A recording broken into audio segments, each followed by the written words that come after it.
Hello students, this is sir Mohammad Hamza है from accounting. तो आज मैं नवंबर 2025 के पेपर 12 से पेपर 12 अटेम्प्ट करूंगा एमसीक्यूज का। ये ओ लेवल और आईजीसीएसई दोनों का एमसीक्यूज पेपर है।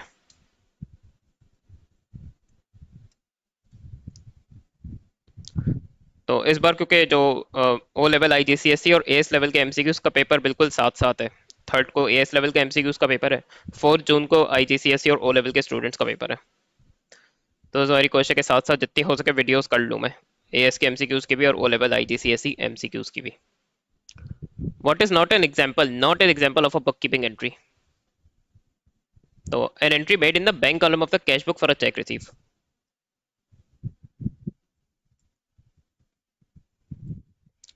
ये तो एंट्री हम कैश बुक में करें। Cash book book of from entry होने के अलावा डबल एंट्री सिस्टम का भी पार्ट है।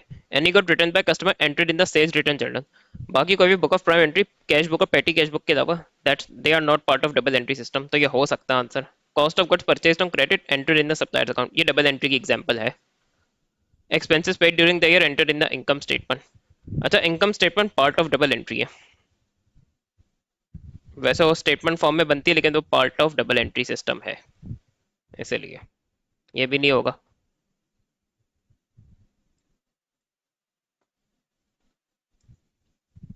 इवन ए में भी जो एंट्री करा तो इसका आंसर बी होगा। What are liabilities? Amount that are owed to or own by the business. नहीं, वो एसेट होते हैं। Assets that are owed to others for resources provided. Amount that are owed to others for resources provided, यानी भी दूसरे को पे करना है। तो ये हो सकता है amount that need to be written off. नहीं, amount that the owner owes to the business। no, B। Sally maintains a full set of accounting records which transactions will then be entered into the nominal ledger। अच्छा, nominal expenses और revenues के account होते हैं। तो जब भी वो nominal ledger पूछा आपको एक्सपेंस रेवेन्यू के ट्रांजैक्शन या अकाउंट चूज करने। Cheque for 200 was receive from a credit customer. Credit sale पहले होती है, बाद में क्रेडिट कस्टमर से रिसीव करते हैं। तो ये इनकम या सेल्स, तो ये एक्सपेंस या इनकम रेवेन्यू नहीं है ये। तो जिसमें बना है वो आंसर नहीं होंगे। Insurance premium paid by cheque, ये एक्सपेंस है। Petrol for the delivery van was paid for in cash, ये भी एक्सपेंस है। अच्छा, total cash sales were received. Cash sales में उसी टाइम में रेवेन्यू भी जनरेट होता है, उसी टाइम में कैश भी रिसीव हो जाता है। An account in the purchases ledger of X. Purchases ledger of X has a debit balance। Purchase laser हमारी सप्लायर के अकाउंट्स होते हैं तो उसमें तो क्रेडिट बैलेंस होना चाहिए। अगर डेबिट बैलेंस है तो हम एक्स के लिए, हमारे लिए कुछ, एक्स लिमिटेड के लिए कुछ रिसीवेबल है सप्लायर से, तो हम उसके हिसाब से आंसर चूज करेंगे। Amount owed by X limited. नहीं, ये नहीं होगा क्योंकि अगर ओड बाय एक्स लिमिटेड है तो वो क्रेडिट बैलेंस होता। Amount paid to X limited. नहीं, अगर पे किया होता तो वो फिर रिफंड की ट्रांजेक्शन होती, बैलेंस नहीं बच रहा होता।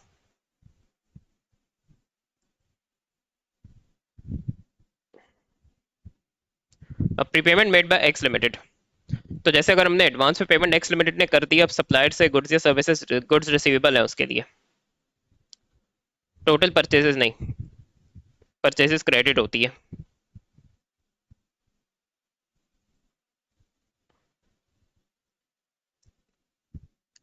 The following account appeared in the books of Mary, which statement is correct? तो मैरी के बुक्स पर अगर पॉल का अकाउंट है तो ये हमारा क्रेडिट कस्टमर है, sales return bank discount. On 1 April Paul owed Mary 90, ये सही आंसर है, ये हो सकता है। लेकिन हम सारे ऑप्शन चेक करेंगे। 14 April Paul sold goods, isn't it Mary sold goods to Paul होगा।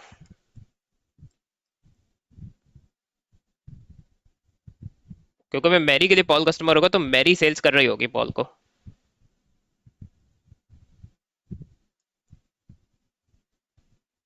अच्छा, मैरी ने नहीं, पॉल ने रिटर्न किए goods. Customer return, sales return में कस्टमर रिटर्न करता है जैसे ओनर को।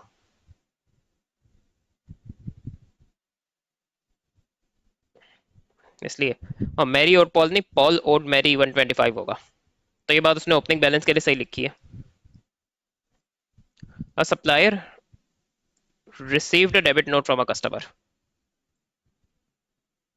अगर हम डेबिट नोट रिसीव करते हैं या क्रेडिट नोट भेजते हैं तो दैट इज सेल्स रिटर्न। तो ये ऑल्टरनेटिव फ्रेजेस वो सेल्स रिटर्न के लिए यूज करता है, तो आप लोग को आइडिया होना चाहिए इस चीज का। ये सॉर्ट ऑफ नोटिफिकेशंस होते हैं। What does the supplier use this debit note for? देखिए सेल्स जनरल तो ताल्लुक नहीं होगा, सेल्स रिटर्न है।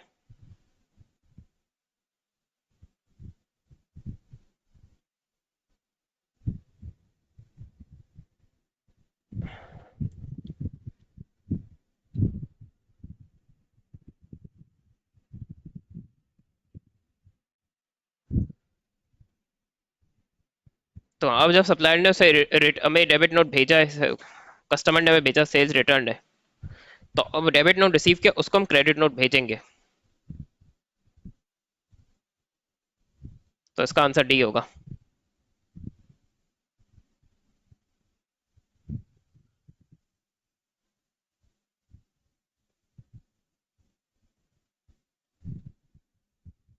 तो make an entry return interest sales return journal भी हो सकता था, लेकिन डी बेटर आंसर है, क्योंकि पहले हम क्रेडिट नोट भेजेंगे उसको कस्टमर को, उसके बाद हम सेल्स रिटर्न जनरल में एंट्री कर सकते हैं। So allows 2% cash discount. Allows 2% cash discount to customers who settle their accounts within 28 days.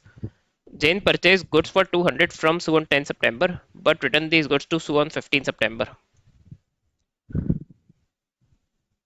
तो कैश डिस्काउंट देखिए पेमेंट के टाइम में मिलता है। Which entry did Sue make the for the transaction of 50 September? अगर देखिए जैन परचेज करी, लेकिन हमें सू के व्यू पॉइंट से करना है, तो सू के लिए सेल्स होगी। और फिर अगर जैन ने गुड्स रिटर्न कर दिया, तो सू के लिए सेल्स रिटर्न होगा। Sales for Sue, sales return होगा ये हमारे लिए, सेल्स रिटर्न फॉर सू। अब इस पर डिस्काउंट अप्लाई नहीं होगा, क्योंकि डिस्काउंट अगर टाइम से पेमेंट जैन करती तो फिर हम उसे डिस्काउंट देते। तो ये 200 का ही परचेज रिटर्न होगा, सेल्स रिटर्न होगा सॉरी। तो हम सेल्स रिटर्न जो है पूरा 200 रिकॉर्ड करेंगे, इसको इसमें से डिस्काउंट एडजस्ट नहीं होगा। ट्रेड डिस्काउंट होता तो वो होता।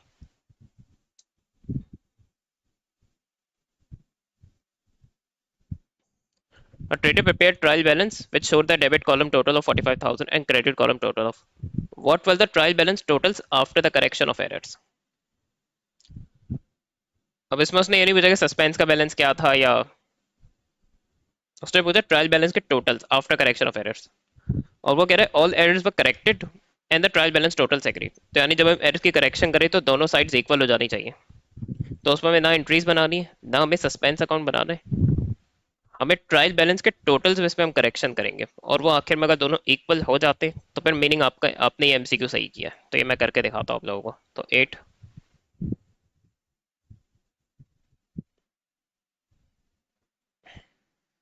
तो डेबिट कॉलम बड़ा है अभी, क्रेडिट 40,000 है। The discount receive account balance of 500 was listed in the debit column of the trial balance। तो डिस्काउंट रिसीव को डेबिट कॉलम में ले लिया था, तो वहां से माइनस होगा और ऑब्वियसली क्रेडिट कॉलम में ऐड होगा।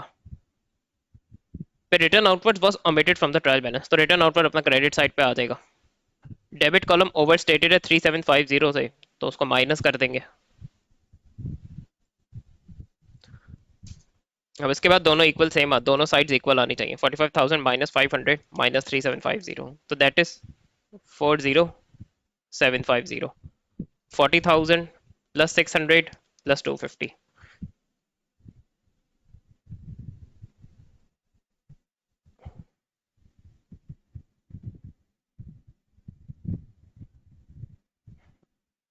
माई बैड, ये 500 था।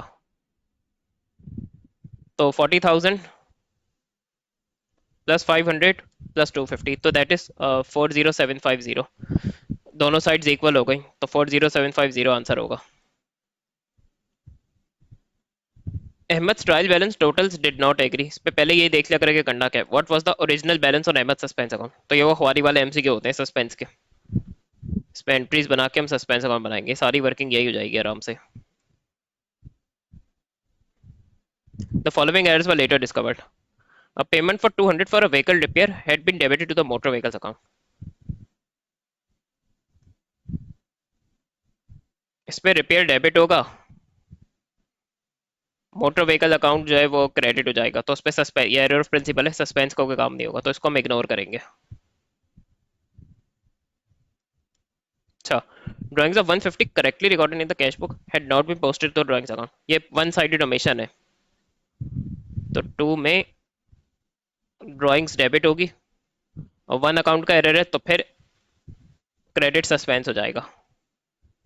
Three, sales journal had been undercast, तो मतलब रेवेन्यू सेल्स अगर अंडर स्टेटेड है तो ये सब सेल्स का, तो सेल्स इसमें इंक्रीज करेंगे तो उसको क्रेडिट करेंगे, और सस्पेंस आपका डेबिट होगा। अब हम एक रफ सस्पेंस अकाउंट बना लेंगे तो हमारा आंसर आ जाएगा। तो पेपर में ये एमसीक्यू सबसे लास्ट में गिरेगा क्योंकि टाइम बहुत कंज्यूम करता है।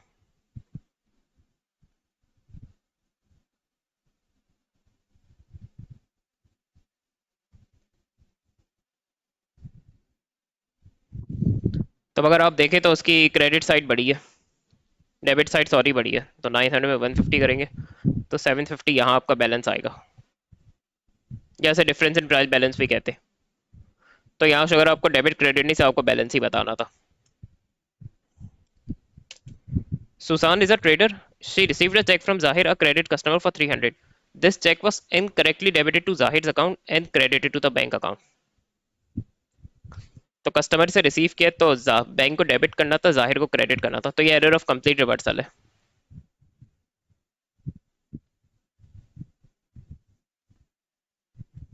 तो इसमें डबल से करेक्शन होती है, तो आपका जाहिर जो है वो 600 से क्रेडिट होगा, बैंक जो है वो 600 से डेबिट होगा, तो जिसमें और अब आंसर हो जाएगा। तो आप यहाँ देखें, बैंक 600 से डेबिट, जाहिर 600 से क्रेडिट, दैट्स इट, करेक्शन हो जाएगी। Trial balance does not agree and a suspense account was is open, which statement is not correct, तो जो करेक्ट है वो आंसर नहीं होंगे। Errors of omission are enter in the suspense account, नहीं, ये नॉट अफेक्टिंग ट्रायल बैलेंस है, तो ये आंसर हो सकता है इसका। मैंने बाय मिस्टेक क्रॉस लगा दिया, इसको हम कंसिडर करेंगे, ये ए आंसर हो सकता है इसका, लेकिन हम ऐसे एमसीक्यू में हमेशा सारे ऑप्शन चेक करने चाहिए। ट्रायल बैलेंस का डिफरेंस है वो सस्पेंस में एंटर होता है, बिल्कुल ये सही आंसर है, ये आंसर नहीं होगा, सही स्टेटमेंट है क्योंकि हमें गलत स्टेटमेंट चाहिए। Suspense account remains open until all the errors preventing the agreement of the trial balance have been corrected, ये भी बात सही है। When all of the errors found have been corrected there will be no balance carried down, suspense का balance zero हो जाता है, ये भी बात सही है, तो आंसर ए होगा। After receiving a bank statement, Lynn updated her cash book. Which items would reduce the overdrawn balance in the cash book?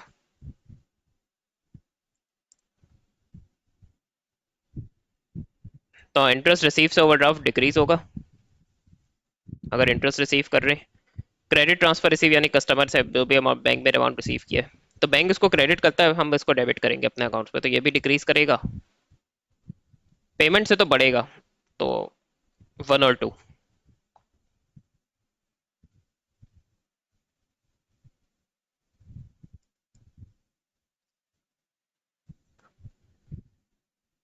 Natalie is both a customer and a supplier to Gustav.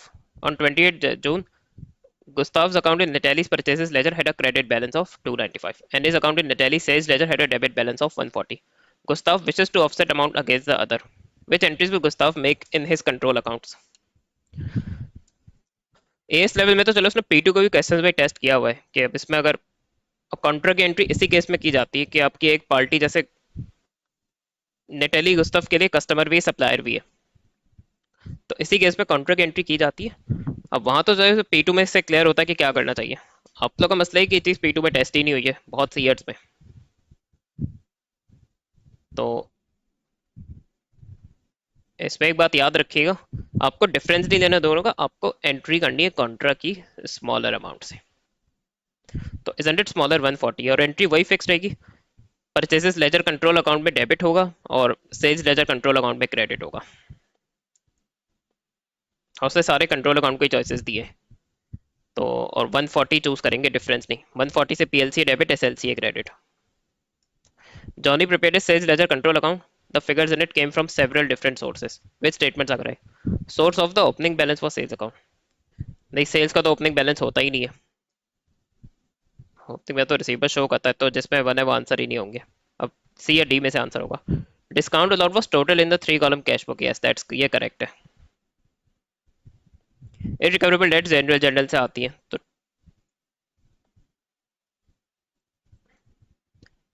at the beginning of the year on 1 January, beginning of the year, Zach paid 420 for an equipment repair.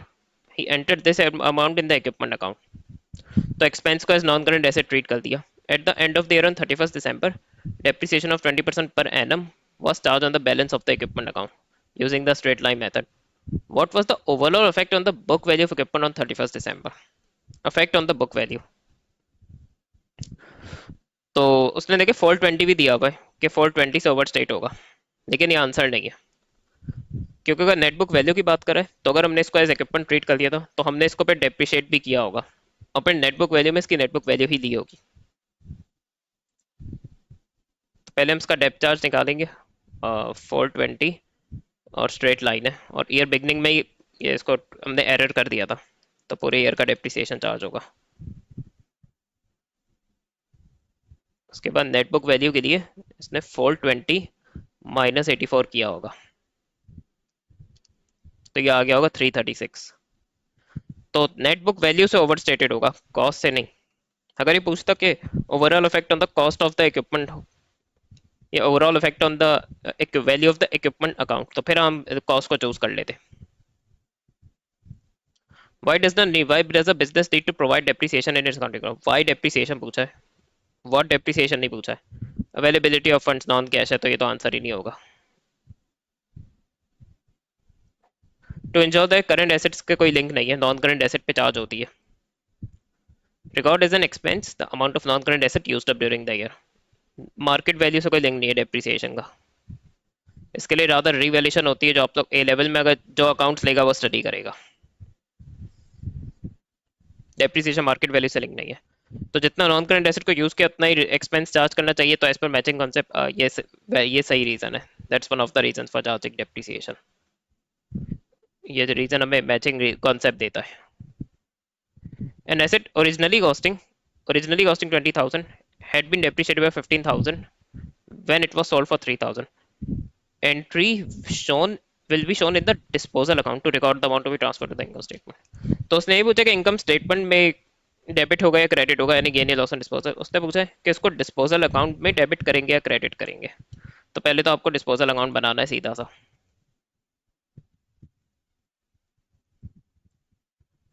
और सब कुछ दिया हुआ इसमें.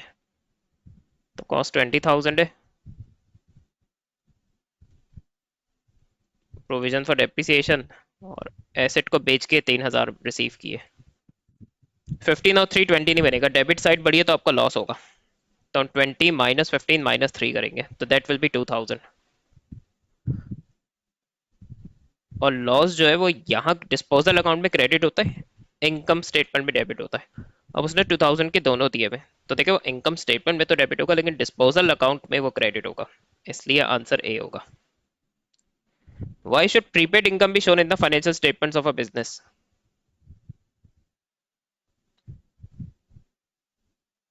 Customers pay the correct amount, नहीं तो receive हो गई तो फिर.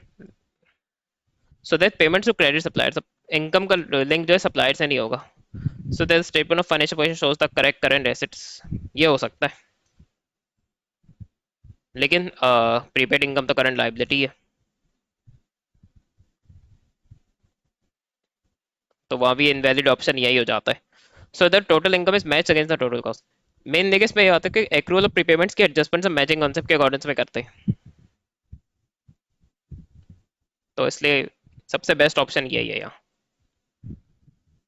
What is the effect on total assets and equity? Total assets and on equity in the statement of financial position if the value of closing inventory overstate. तो यहाँ भी effect of error है, effect of correcting error नहीं है. तो देखिए अगर closing inventory की वैल्यू बढ़ा ओवरस्टेट कर दी है तो वो कॉस्ट ऑफ सेल्स में से माइनस होती है. तो इजंट इट आपकी कॉस्ट ऑफ सेल्स डिक्रीज हो जाएगी. कॉस्ट ऑफ सेल्स डिक्रीज होगी तो प्रॉफिट इंक्रीज होगा. और उसके अलावा आपके एसेट्स भी जो है वो इंक्रीज होंगे. और अब इक्विटी के लिए या तो आप ये कंसिडर कर ले कि अगर प्रॉफिट बढ़ेगा जैसे तो उससे इक्विटी या कैपिटल बढ़ेगा आपका, क्योंकि प्रॉफिट ऐड होता है इक्विटी में, प्रॉफिट बढ़ाता है इक्विटी को. और या तो अकाउंटिंग इक्वेशन कंसिडर कर ले एसेट्स माइनस लायबिलिटीज. तो अगर एसेट्स बढ़ेंगे तो उस केस में भी आपका कैपिटल या इक्विटी इंक्रीज होगा। तो एसेट जो है वो ओवरस्टेट होंगे और इक्विटी भी जो है वो ओवरस्टेट होगी।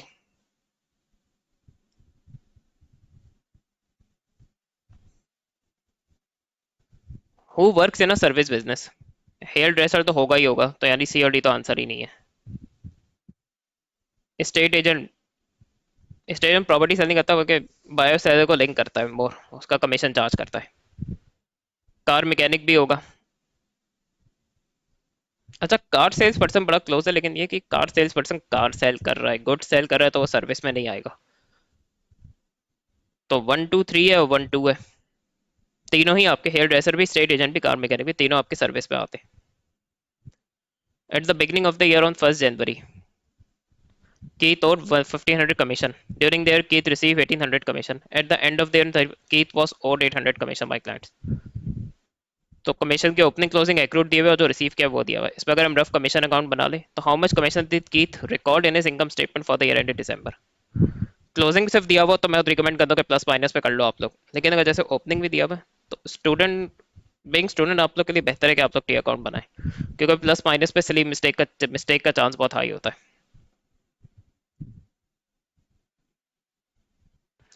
और ये तो बिल्कुल वर्किंग है, बिल्कुल रफ रखें, उसको फेयर नहीं कीजिएगा। और इनकम का एक्रूड एसेट होता है, तो 1500 और क्लोजिंग जो है वो 800, जो रिसीव किया है वो बैंक में डेबिट या क्रेडिट। डिफरेंस हमारा इनकम स्टेटमेंट का ट्रांसफर आ जाएगा 1800, 18,000 प्लस 800 माइनस 1500, तो ये हो गया 17,300।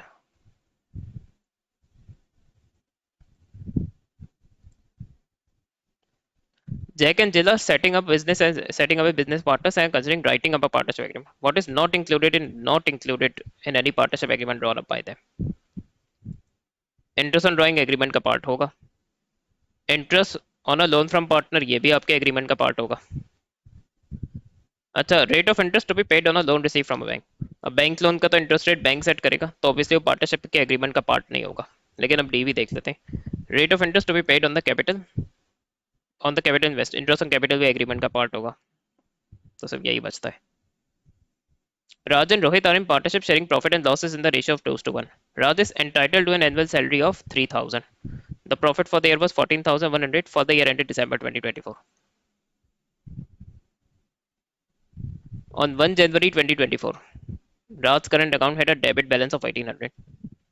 अब कह रहे हैं कि 1 जनवरी 2025, अगर 1 जनवरी 2025 का ओपनिंग होगा तो वो 31 दिसंबर 24 का क्लोजिंग होगा। तो आपको एक तरह से 31 दिसंबर 24 का करंट अकाउंट का बैलेंस निकालना है, तो वो आपका नेक्स्ट ईयर के लिए ओपनिंग हो जाएगा। तो पहले तो उस पर हम रफ एप्रोप्रिएशन अकाउंट बनाएंगे। तो अब मैं क्योंकि इसको रफ में ही करूंगा, प्रॉफिट फॉर द ईयर है, सैलरी इसमें से माइनस होती है,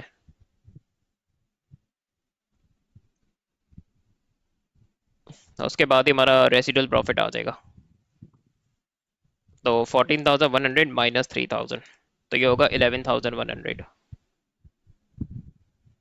इस पे हमसे शेयर ऑफ प्रॉफिट निकालेंगे राज का, तो इजेंट ये हो जाएगा 11,100 इन टू 2/3, तो ये हो गया 7,400। अब करंट अकाउंट आप लोग टी अकाउंट फॉर्म में भी कर सकते हैं, प्लस माइनस में भी कर सकते हैं। तो ओपनिंग तो डेबिट बैलेंस है, राजी की सैलरी है तो वो यहाँ क्रेडिट होगी, उसका शेयर ऑफ प्रॉफिट भी जो है वो 7,400 यहाँ क्रेडिट होगा। तो अब देखिए 7,400 और 3,000 को मैं प्लस करूँ, उस पर से 1,800 माइनस करूँ, तो ईयर एंड में क्रेडिट बैलेंस आ जाएगा। सी डी है आपका 8,600। BCD Limited provided the following information. How much was the equity in capital employed?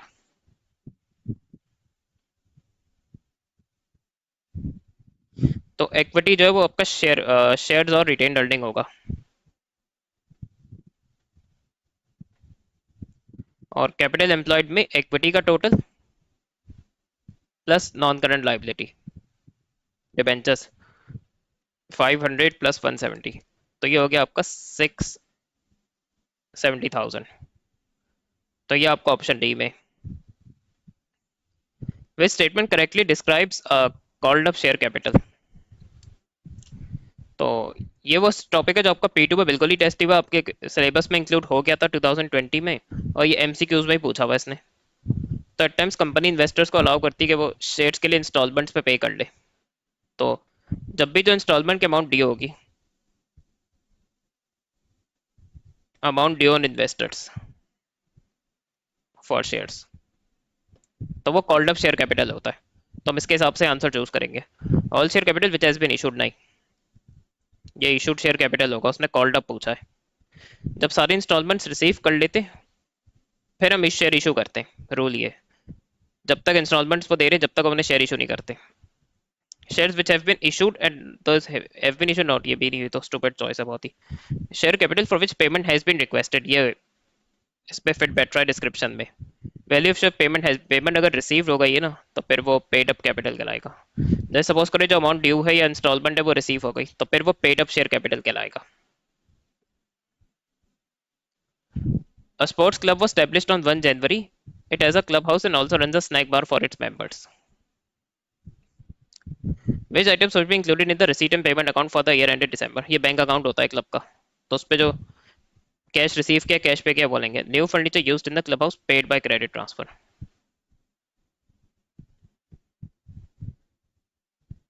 ये बैंक की फैसिलिटी होती है जो पेमेंट के लिए हम यूज करते हैं। तो जिसमें वन नहीं है वो आंसर ही नहीं होंगे। Subscriptions paid by club members in advance, बिल्कुल रिसीव कर लिया तो आएगा। सब owing snack bar wages owing,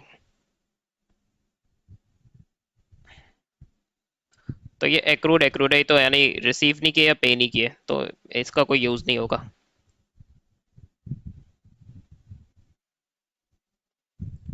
A sports club started running a cafe selling hot and cold drinks and confectionery on 1 January 2024, 31st December 2024, the following information is given for the year ended। तो first year है तो no opening inventories, no opening balance है, sorry, first year है इसका cafe का। तो sales है, purchases हैं, wages to cafe assistant, inventory है, profit on cafe.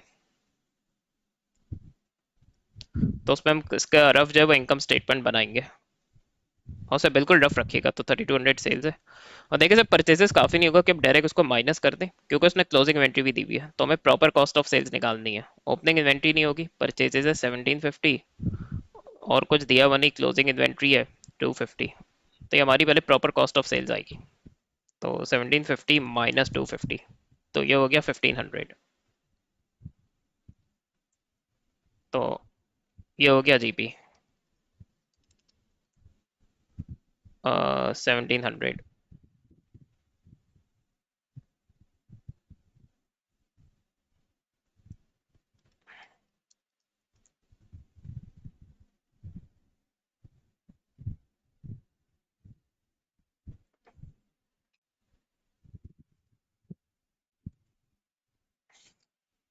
A manufacturing business provided the following information. What was the factory cost of production?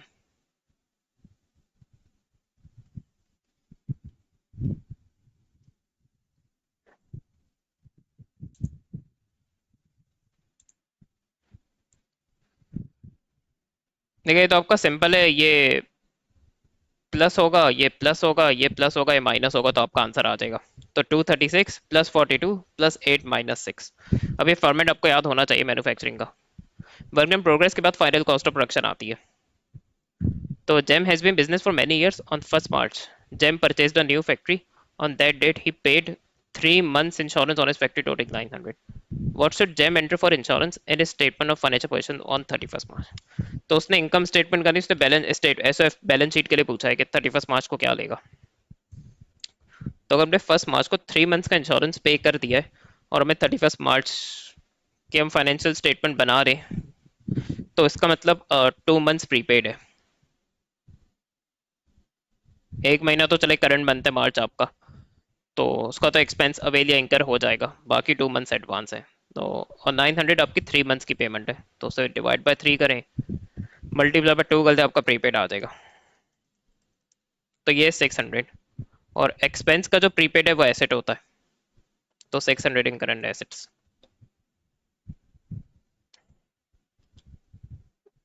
Mudira has not maintained a full set of accounting records. How will she calculate a credit purchases figure for a month? अब ये वो जो single entry और non profit में आप लोग कर रहे होते हैं रफ में, कि रफ टी अकाउंट बना के क्रेडिट परचेजेस निकाल रहे होते हैं, तो वही चीज ने जैसे यहाँ थ्योरेटिकली पूछ ली कि हम कैसे करेंगे, तो उसमें बेस्ट तरीका ये है आप लोग रफ टी अकाउंट बनाएं, उससे जिंदगी आसान हो जाएगी। तो पेमेंट टू सप्लायर यहाँ डेबिट होगी, जो क्लोजिंग बैलेंस है वह अपोजिट डेबिट साइड में आएगा।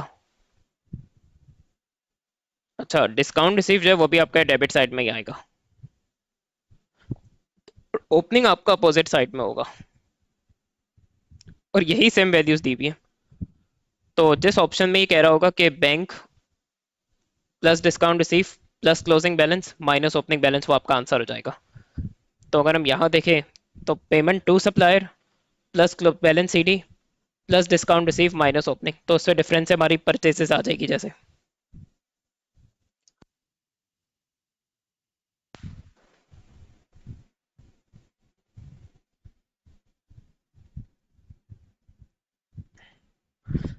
The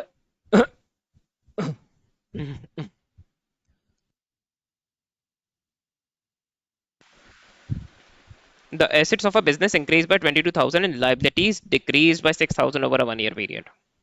During this period, owner invested additional 4,000 of private funds into the business, withdrew 700. How much was the profit? और over a period, तो during their asset increase हुए, liability decrease हुई।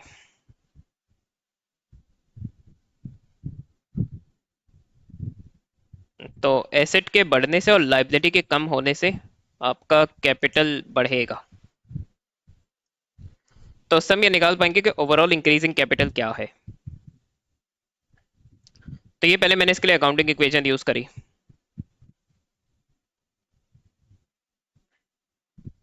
क्योंकि अगर profit for the year दिया हुआ होता तो उसी से मैं निकाल देता कि ये इंक्रीज है डिक्रीजिंग कैपिटल। तो कैपिटल या तो अकाउंटिंग इक्वेशन से कैलकुलेट होता है, या उसका इवन चेंज भी, और या तो वो जिस जो भी टाइप ऑफ बिजनेस ऑर्गेनाइजेशन है उसके अकाउंट्स बना रहे तो उसका इक्विटी का सेक्शन यूज होता है। दो तरीके। अब मैं इक्वेशंस की बनाऊंगा इक्विटी के सेक्शन में। यही चीज मैं ड्राइंग से एडिशनल कैपिटल से प्रॉफिट फॉर द ईयर से भी ये इंक्रीज निकाल सकता था मैं। तो ये 28,000 इसने निकाला होगा, इसने एडिशनल कैपिटल ऐड किया होगा, और वो प्रॉफिट फॉर द ईयर कह रहा है, प्रॉफिट इसने ऐड किया होगा और ड्राइंग्स इसने माइनस की होंगी। तो ये हो जाएगा 28,000 माइनस 4,000 प्लस 7,000, तो प्रॉफिट फॉर द ईयर आ जाएगा।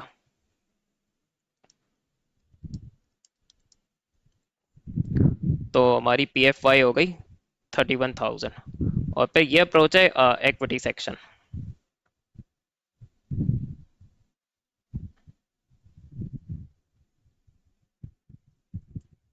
और मैं आप लोग को एक और इंटरेस्टिंग चीज दिखाता हूँ उसमें।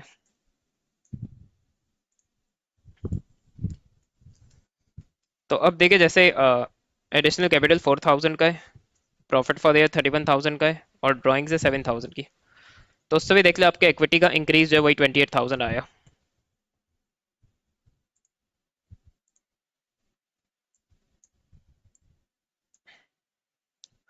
Johnny provided the following information, what is Johnny's current ratio. ये हम आराम से यहीं कर लेंगे।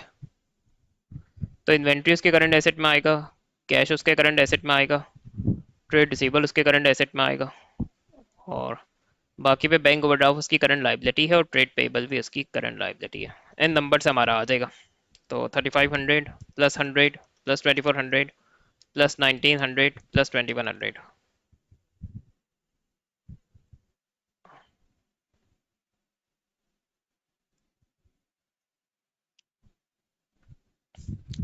Joe runs a business providing bank account and bookkeeping services. What is not relevant in analyzing his business financial statements? तो सर्विस बिजनेस है उसका। तो देखिए, करंट रेशियो रेलिवेंट होगा, प्रॉफिट मार्जिन रेलिवेंट होगा, रिटर्न ऑन कैपिटल एम्प्लॉयड भी होगा। Obviously investment पे रिटर्न प्रॉफिट क्या मिल रहा है। गुड्स बाय सेल नहीं होंगे, तो इन्वेंट्री नहीं होगी सर्विस बिजनेस की, तो रेट ऑफ इन्वेंट्री टर्नओवर सबसे रेलिवेंट रेशियो होगा। नॉट रेलिवेंट पूछा उसने। Jamila's business sells one type of good only, one type of product only. She provided the following information. What happened in year 2? अब अगर हम देखें तो यूनिट सेम है, ऑल द रेवेन्यू बढ़ गया, लेकिन इन्वेंट्री टर्नओवर डेज पे बढ़ गया है।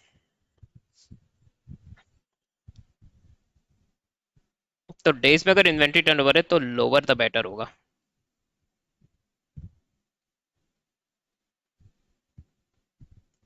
और अगर ये टाइम्स में होता तो फिर हायर द बेटर होता।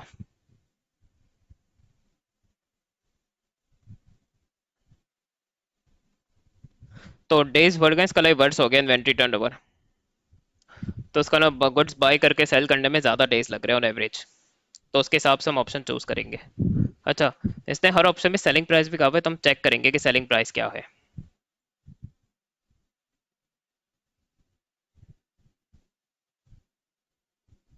तो जैसे मैं ईयर 1 की एग्जांपल लिख देता हूँ, सेलिंग प्राइस ईयर 1 की आ जाएगी। तो अगर आप रेवेन्यू को यूनिट्स या क्वांटिटी से करते हैं तो ये 8 आ जाएगा, इसका 8 है।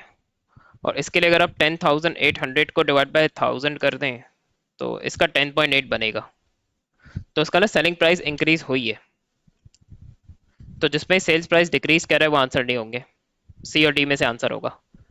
गुड्स वर सोल्ड फास्टर नहीं, ज़्यादा डेज लग रहे सेल करने में, तो goods sold probably selling sales price बढ़ गई, तो अब गुड्स को सेल करने में टाइम लग रहा है। जैसा भी रिसेंटली आपने सुना होगा PS5 का प्राइस हाइक हो गया, Xbox का तो ऑलरेडी हुआ हुआ है, और आपका स्टीम डेक का भी सेल्स प्राइस बढ़ गई, तो सेल्स जो है वो स्लो डाउन हो गई।